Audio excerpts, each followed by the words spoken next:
Olá pessoal, nessa segunda parte da aula a gente vai ver como que fica o método da variação dos parâmetros para o caso geral. Aqui a gente tem a equação diferencial não homogênea de ordem 2, ela está escrita na sua forma geral, y duas linhas mais p de t, y' mais q de t, y igual a g de t, em que p, q e g são funções contínuas dadas. Para essa equação, a gente considera a sua equação homogênea associada, que é a equação y duas linhas, mais p de t, y', mais q de t, y igual a zero. E dessa equação, a gente vai supor que a gente conhece a sua solução geral. Então, aqui a gente está supondo que a gente conhece y1 e y2, que y1 e y2 formam um conjunto fundamental de soluções para a equação homogênea, então a gente está supondo que a gente conhece a solução geral.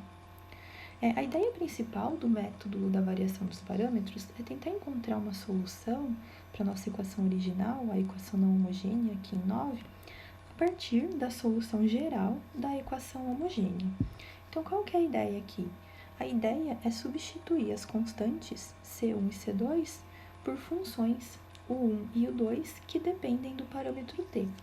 Então, com isso, a gente constrói essa função y, que é o1, y1 mais o 2, y2, e o nosso objetivo é tentar encontrar o 1 e o 2 de forma que essa função que a gente construiu seja de fato uma solução da nossa equação não homogênea. A princípio a gente nem sabe se o 1 e se o 2 existem, a gente vai fazer uma análise, tentar verificar se elas realmente existem e caso elas existam a gente vai tentar encontrar uma expressão para elas. Como que a gente vai fazer essa análise? Bom, a gente vai pegar a expressão que a gente tem para y aqui, da nossa função que a gente construiu, e a gente vai substituir essa função na equação diferencial e analisar o que acontece. Então, em algum momento, devem aparecer condições para o 1 e para o 2, e aí a gente analisa essas condições. Bom, então já que a gente vai fazer isso, a gente vai substituir essa função na equação diferencial, a gente precisa da derivada de ordem 1 e da derivada de ordem 2 dela. Então, vamos começar calculando a sua derivada de ordem 1. Então, é dada por essa expressão, que está aparecendo logo aqui abaixo. E nesse momento, a gente já vai impor condições para o 1 e para o 2. Se a gente olhar aqui na expressão da derivada, o termo que aparece, derivada de U1 e derivada de U2, a gente já vai supor que ele é igual a zero. Então, a gente já está impondo condições aqui. Então, essa condição aqui que a gente impôs, a gente vai deixar ela guardadinha e no final a gente vai analisar ela com mais calma. Impondo isso, a expressão para a derivada se reduz a essa expressão aqui na última linha. Tá? E agora sim a gente calcula a derivada de ordem 2. Calculando a derivada de ordem 2, então aqui a gente obtém essa expressão aqui em cima.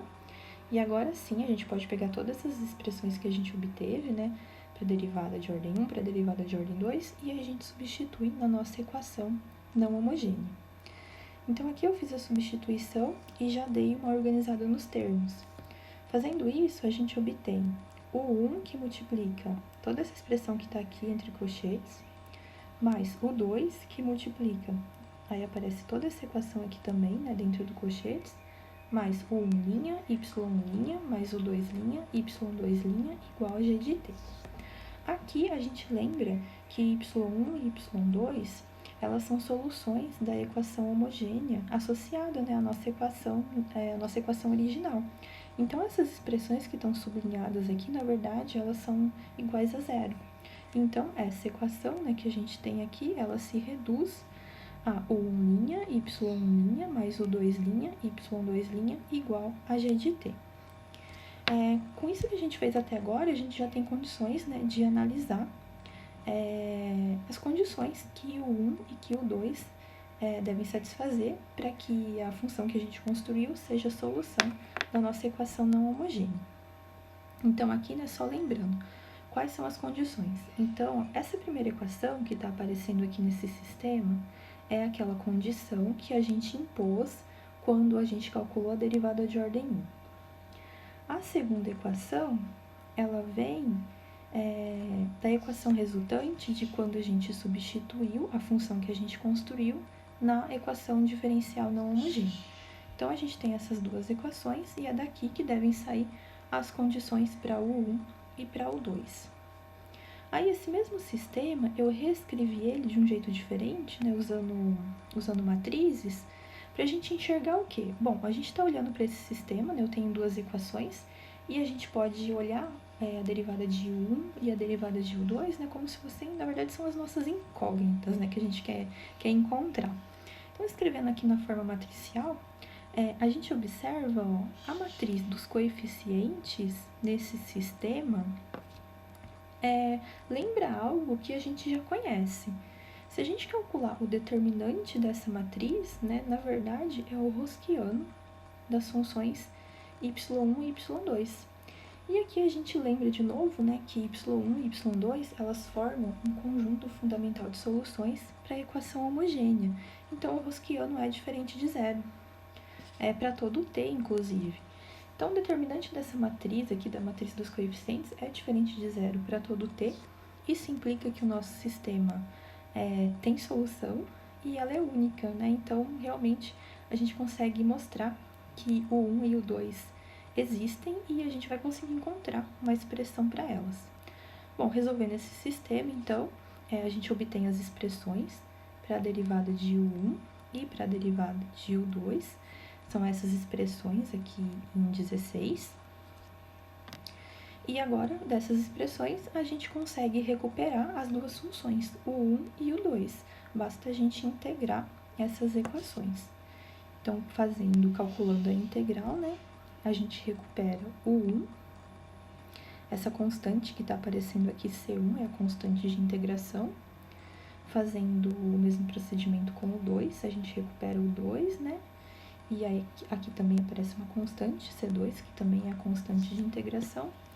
Então, pronto, né? Aquela função que a gente tinha construído, o 1, y1 mais o 2, y2, ela é, né, a solução da nossa equação não homogênea, desde que o 1 e o 2 tenham essas expressões aqui.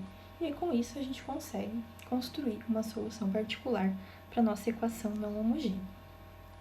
E aí, juntando todos esses cálculos que a gente fez, a gente consegue até enunciar um teorema.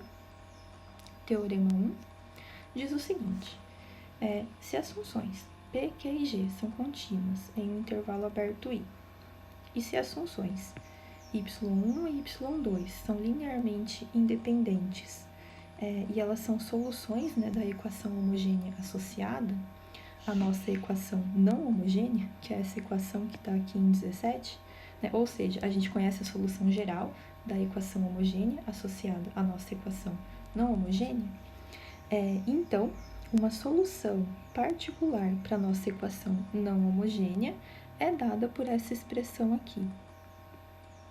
Então, essa expressão, na verdade, é o 1 de t, que foi o que a gente acabou de encontrar, vezes y1, mais o 2 de t, que a gente acabou de encontrar também, vezes y2. E, além disso, né, já que a gente conhece uma solução particular da nossa equação não homogênea, e a gente também já conhece a solução geral da homogênea, no final das contas, a gente tem também a solução geral da nossa equação não homogênea, que é dada por essa expressão logo aqui abaixo. Então, esse termo corresponde à solução geral da homogênea, e esse último termo aqui é a solução particular que a gente